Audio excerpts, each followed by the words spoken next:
సమాచారం కోసం 95 న్యూస్ ఇప్పుడు యాప్ లో మీ ముందుకు వచ్చింది. వెంటనే డౌన్లోడ్ చేసుకుని న్యూస్ అప్డేట్ తెలుసుకోండి.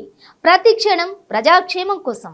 Welcome to 95 news. ప్రతిక్షణం ప్రజాక్షేమం కోసం నేను మీ మాధురి. ఈ రోజు అయితే మనం ప్రజాభవన్ దగ్గర ఉన్నాము. ఇక్కడైతే జనాలు అయితే ఎవ్రీ వీక్ వస్తూనే ఉన్నారు రకరకాల సమస్యలతో. ఈ రోజు మన 95 న్యూస్ వారి సమస్యలు తెలుసుకోవడానికి మళ్ళీ ఒకసారి వచ్చేసింది. నమస్తే సార్, అసలు మీరు దేనికోసం వచ్చారు, ఏంటి 1523 పోస్టుల్లో విలీనం చేయాలి అంటున్నారు, ఒక్కసారి అన్ని వివరంగా చెప్పండి. నమస్తే మేడం, 95 న్యూస్ కు ధన్యవాదాలు తెలుపుతున్నాం. ఈ అవకాశాన్ని ప్రభుత్వం దృష్టికి తీసుకువెళ్ళడానికి మీ వంతు సాయంగా చేస్తారు కాబట్టి ప్రత్యేకంగా మీకు ధన్యవాదాలు. సో ఇక్కడ మేము అనేది ఏం లేదు, ఈ ఒక ప్రభుత్వం ఏర్పడ్డదంటే రాజ్యాంగబద్ధంగా కాన్స్టిట్యూషనల్ ప్రజాప్రభుత్వం ఏర్పడ్డది కాబట్టి మేము అనేది ఏంటంటే రాజ్యాంగబద్ధంగా మాకు రావాల్సినటువంటి మేము చేసినటువంటి సర్వీస్ని గుర్తించి మమ్మల్ని వెంటనే రేపు చేపట్టబోయే నిరుద్యోగ ఇప్పుడు మమ్మల్ని ఇక్కడ క్రమబద్ధీకరించి కూడా మేము కూడా నిరుద్యోగులమే, మేము కూడా రోడ్ల మీదకి వెళ్ళవలసిన పరిస్థితి ఉంటుంది కాబట్టి ఇటు విషయాన్ని ఉన్నతాధికారులు దీనికి సంబంధించిన ఉన్నతాధికారులు వెంటనే దీని మీద తక్షణ చర్య తీసుకోవడానికి పూనుకుంటారని తెలుసున్నాము. దీంట్లో ప్రత్యేకంగా కావాల్సింది ఏంటంటే 2007 విద్యా హక్కు చట్ట ప్రకారంగా అందరూ పిల్లలు చదవాలి, అందరూ ఎదగాలి. సో ఇప్పటి వరకు ఈ విభిన్న ప్రతిభావంతులు వికలాంగుల పిల్లలకు బడికి రానియలేదు. చట్ట ప్రకారంగా బడికి వస్తున్నారు, వాళ్ళకు రెగ్యులర్గా వాళ్ళకు విద్యను అందించేటువంటి ఉపాధ్యాయులు లేరు కాబట్టి సుప్రీంకోర్టు ఉన్నత హైకోర్టు కూడా కాంట్రాక్ట్ పద్ధతిలో కాకుండా రెగ్యులర్ విధానంలో ఈ విద్యార్థులకు ఉపాధ్యాయులు నియమించాలని అని అటువంటి చట్టం చేసింది కాబట్టి దాన్ని అమలు పరచడంలో గత ప్రభుత్వాలు నిర్లక్ష్యం వహించినాయి కాబట్టి గత ప్రభుత్వాలకు భిన్నంగా ఈ ప్రభుత్వం వెంటనే మా యొక్క సర్వీస్ని రెగ్యులర్ చేయాలనేటువంటి విషయాన్ని మీ దృష్టికి తీసుకురావడం కోసం ఇవాళ మేము ప్రజా దర్బారుకు రావడం జరిగింది. అధికారులకు విన్నవించడం, ఎన్నోసార్లు ధర్నాలు కూడా బయట చేసినాం.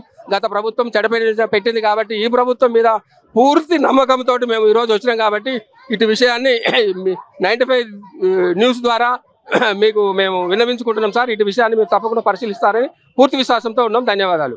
ఎక్కడ సమస్య ఉంటే అక్కడ మన 95 న్యూస్ ఉంటుంది. మన ద్వారా అయితే ప్రభుత్వాన్ని తెలియజేయడానికి మనం మళ్ళీ మరొకసారి ప్రజాభవన్కి వచ్చేసాము. ఇక్కడైతే చిన్న పిల్లలతో కూడా వచ్చారు. అసలు వారి సమస్య ఏంటి, దేనికోసం వచ్చారు అన్ని వారిని అడిగి తెలుసుకుందాము. మీ పేరమ్మా? నా పేరు అండాలు. ఎక్కడి నుంచి వచ్చారు, దేనికోసం వచ్చారు? చిలకనగర్ నుంచి వచ్చినాం. చెప్పండి, ఏంటి మీ సమస్య? నా భర్త అనుకోకుండా చనిపోయిండు. రేవంత్ రెడ్డి ఏదైనా హెల్ప్ చేస్తారని వచ్చినామండి. మేము 3 సంవత్సరాలు అవుతుంది పెళ్ళి అయ్యి. 3 సంవత్సరాలు అయింది. ఇప్పుడు నా చిన్న పిల్లలు ఎట్లా బోధించాలా, గవర్నమెంట్ ఏదైనా సాయం చేస్తుందని నేను వచ్చిన. లోపలికి వెళ్ళి ఇచ్చి వచ్చారా? ఏమన్నారు లోపల? ఏమన్నా ఎవరు లేరు, ఏమనలేదు. రాసినే తీసుకురు, దానికి ఏమంటారో తెలియదు మనకు. లోపల రాసేసి ఇచ్చేసి వచ్చారు. కొంచెం ఏదన్నా చిన్నపిల్లలు అది కాకుండా నాకు ఏదైనా గవర్నమెంట్ ద్వారా ఏదైనా హెల్ప్ చేస్తే నా పిల్లలు. ఏం చదువుకున్నారు మీరు? నేను డిగ్రీ కంప్లీట్ చేసిన. ఏమి జాబ్స్ కది మరి అప్లై చేసుకోలేదా? అంటే పెళ్లి అయింది 3 years అయింది, చిన్న పిల్లలు కదా, ఏ జాబ్ కి వెళ్ళలేదు ఇంకా నేను. మరి ఇప్పుడు ఏమైనా ట్రై చేయొచ్చు కదా, జాబ్లు అవి ఏం ట్రై చేయలే? అంటే పిల్లలు చిన్నవాళ్ళని ఎటు పోయే పరిస్థితి లేదు. రీసెంట్ గా చనిపోయిన మా సారు January 9 కి చనిపోయినాడు.